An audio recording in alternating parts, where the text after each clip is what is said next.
बसेको हामी कान्छी माइली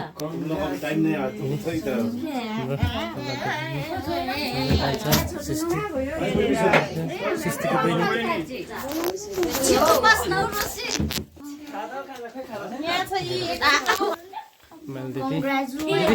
दिदी कान्छी धन्यवाद दिन्छौँ यो अवसर तपाईँले हामीलाई भएको यो अवसर तपाईँले हाम्रो हरेक केवल खुसी मात्र नभएर को निम्ति एउटा उदाहरणीयको जीवनलाई तपाईँले स्थापना गर्नुभएको छ बाबाको वचनले भन्नुहुन्छ अब मेक एभ्रिथिङ फ्युचर राइट खुदाको पहिलो दोस्रो नि उसको पदले भन्नुभयो मुताबिक धेरै कुरोमा हामी चुक्यौँ होला धेरै कुरोमा हामी तपाईँको वचनलाई हामी छोडेर हामी आफ्नो आफ्नो मार्गमा बटार्यौँ होला सायद धेरै कुरा हाम्रो जीवनबाट गल्ती त्रुटि भयो होला बाबा तर परमेश्वर तपाईँ विश्वास योग्य हुनुहुन्छ अनि तपाईँले आफ्नो विश्वास योग्यता हाम्रो परिवारप्रति तपाईँले पुरा गर्नुभएको छ भने एउटा धन्यवाद दिन चाहन्छु र यति जो धेरै वर्ष अघिदेखि बाबा प्रार्थना गरिरहेको थियौँ अनि तपाईँसँग प्रार्थना गरिकन अघि बढिरहेको थियौँ धेरै च्यालेन्जिङ गर्थ्यौँ संसारको विभिन्न कुरोसँग स्ट्रगल गर्दै गर्दा बाबा हुन्छ या हुँदैन के गरौँ कसो गरौँ विभिन्न सवालहरू हुँदा पनि बाबा हामी तपाईँसँग ट्रस्ट गरिरहेको थियौँ फाइनली बाबा तपाईँको वचनअनुसार तपाईँले सबै कुरा पुरा गर्नुभएको छ धन्यवाद दिन्छौँ तपाईँको वचनलाई हामी सिरपर गर्छौँ र यही याद गर्छ बाबा जबसम्म हाम्रो जीवनको साहस रहन्छ बाबा हामी तपाईँको वचनलाई कदर गरिकन तपाईँको नाउँलाई सम्मान गर्ने तपाईँले बनाउनुहोस् यी सबै घटनाहरूमा बाबा हामी कुनै प्रकारले हामी संसारिक जस्तो होइन हामी घमण्डी र प्रौढी होइन हामी कुनै कोही प्रतिलाई हामी अहङ्कार गर्ने होइन तर परमेश्वरको वचनलाई सिरपर गरी हामी विशेष गरी छोटो वचनको आयतलाई पढ्नेछौँ र हामी केक काट्नेछौँ हामी बिचमा बहिनी रोसीलाई बाबा तपाईँको आफ्नो ज्ञानको निम्ति र परिवारको सुधारको निम्ति र भविष्य निर्माणको निम्ति जुन बाटो खोल्नु भएको छ अब उपरान्त तपाईँले अगुवाई गर्नुहुन्छ हामी यही विश्वास गर्छौँ तपाईँ लौरो र लट्ठी बनिकन तपाईँको वचनद्वारा सम्भाल्नुहोस् येशू ख्रिस्टको नाउँमा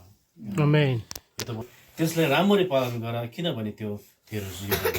समाति राख्छौँ त्यही नै हाम्रो र पनि रोसीसँग पनि हामी यही भन्न चाहन्छौँ भोलिको दिनमा आउँदै गर्दा विभिन्न बाधाहरू आउँदै गर्दा फेरि तपाईँले स्ट्रगल गर्नुहोस् सामना गर्नुहोस् र सबैभन्दा महत्त्वपूर्ण चाहिँ प्रभुलाई कहिले पनि नबिर्सिनुहोस् उहाँको वचनलाई अनि उहाँको आज्ञालाई पहिलाचोटि प्रथम फर्स्ट अफ अल चाहिँ परमेश्वर हो सेकेन्ड हाम्रो फ्यामिली त्यहाँदेखि मात्र हाम्रो समाज त्यही मात्र सबै कुरा सुरु हुन्छ र first of all you have to submit yourself before God अनि he will do everything better than what we think है हामीले भन्दा पनि उहाँले बेटर र बेस्ट थिङ गर्नु सक्नुहुन्छ आशिषको कुरा र विशेष गरी हामी बिचमा बाजे बोजू नभए तापनि पनि उहाँले जो प्रभुसँग गरेको वचनको करार छ त्यो आज स्थापित भएको छ र पुरा भएको छ अनि हामी यो परिवारमा नयाँ आशिष प्रभुले रिस्टोर गर्नुभएको छ हामी धन्यवाद दिन्छौँ परमेश्वरलाई किनकि उहाँले हामीलाई फेरि पनि नयाँ आशिषमै हामीलाई जोड्नु भएको छ हामी यतिखेर पनि रोसीको लागि हामीले आफ्नो हात बढाइकन हामी प्रार्थना गर्नेछौँ र हामी उहाँलाई कङ्ग्रेट भन्नेछौँ हामी उहाँलाई सबास दिनेछौँ र उहाँको दौड अझ पनि सिद्धिएको छैन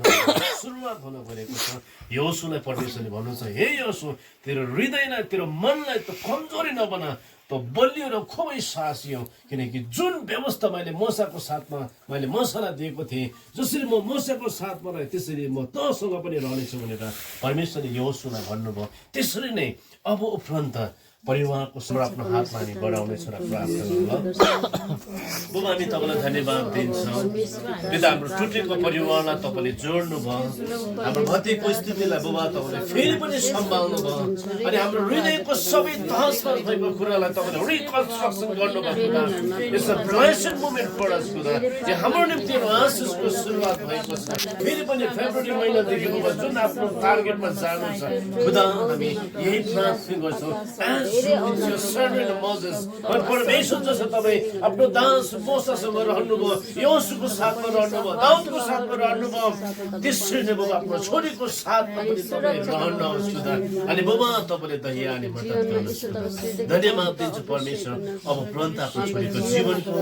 सबै लम्बा आयुहरू सबै कर्तव्य र जिम्मेवारहरू तपाईँको हातमा सौँपेको छ धन्यवाद छ पिता र विशेष गरी बाबा आज परिवारको हैसियतले गर्दा परिवारको सम्बन्धले बुबा अनि मामा अनि हाम्रो परिवार मिलिकन बुबा भाइहरूले बाबा यसरी केकलाई यहाँ तयार पारेको छ बाबा यो केक भनेर हामी भन्दैनौँ बाबा यो तपाईँले दिनुभएको मिठास भनौँ बाबा आज छोरीको निम्ति बाबा हामी कङ्ग्रेट गरिकन बाबा हामी काट्न गइरहेको छौँ बाबा जसरी यो केकलाई काट्छौँ बाबा हामी सम्झना गर्छौँ तपाईँले त्यो हाम्रो तितो पललाई तपाईँले बिर्साएर बाबा यो मिठो पल तपाईँले दिनुभएको हामी खुसीमा बाबा हामी यस केकलाई काट्दैछौँ तपाईँको नाउँलाई सम्मान दिनको निम्ति बाबा हामी यतिखेर हामी फ्यामिलीमा बसिरहेको छौँ धन्यवाद छ परमेश्वर आफ्नो छोरीलाई तपाईँले अनुग्रह गर्नुभयो अङ्ग हाल्नुभयो धन्यवाद छ पिता सबै बिन्ती प्रार्थना तपाईँले सुन्नुभएको निम्ति आशिष माग्छौँ येशू ख्रीष्टको नाममा